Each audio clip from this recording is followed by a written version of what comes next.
Kakaangu Rayvanny Vivian Boy Chui, nimekuita mara 3. Naomba utusurprise kaka. Naongea kwa unyenyekevu mkubwa sana mdogo wako. Naomba utusurprise. As you know, I got love for you always my brother. Wewe ndo msanii pekee ambaye hata nikitoka nje ya nchi nakuwa proud sana kusema kwamba pale Tanzania tuna kiumbe kimoja kinaitwa Chui. Huyo ndo msanii pekee ambaye ameweka rekodi kubwa kwenye muziki wa Afrika Mashariki ambaye hakuna kenge yoyote anasogelea hii rekodi. Sasa kitu pekee ambacho naweza nikakisema, kama ulikuwa msanii wa kwanza kuweka rekodi ya kuperform kwenye jukwaa la MTV EMA, tunaomba ukawe msanii wa kwanza pia kuperform kwenye jukwaa la FIFA World Cup 2026.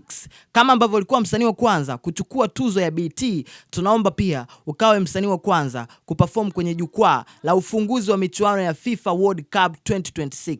Kama ambavyo ulitusurprise pale kwenye show ya Untold Dubai, ukapanda na mwanadada Nora Fatei, tunaomba pia utusurprise kwenye show ya ufunguzi wa michuano ya kombe la dunia mwaka 2026. Kapande na Nora Fatei kakaangu. Yule mtoto mimi najua umemkamata ni si mmoja tu. Unafeli wapi Chui?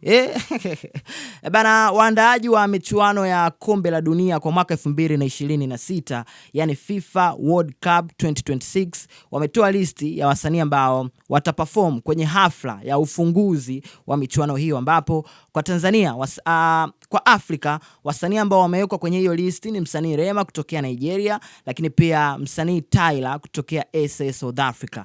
Big news ni kwamba mwanadada Nora Fatei, mwanadada mwenye asili ya Morocco lakini anatokea India, amekuwa ni miongoni mwa wasanii pia ambao wamejoin kwenye hiyo list. Sasa Nora Fatei ni miongoni mwa wasanii wa karibu, yani ni line kabisa ya Rayvanny bila ubishi kabisa.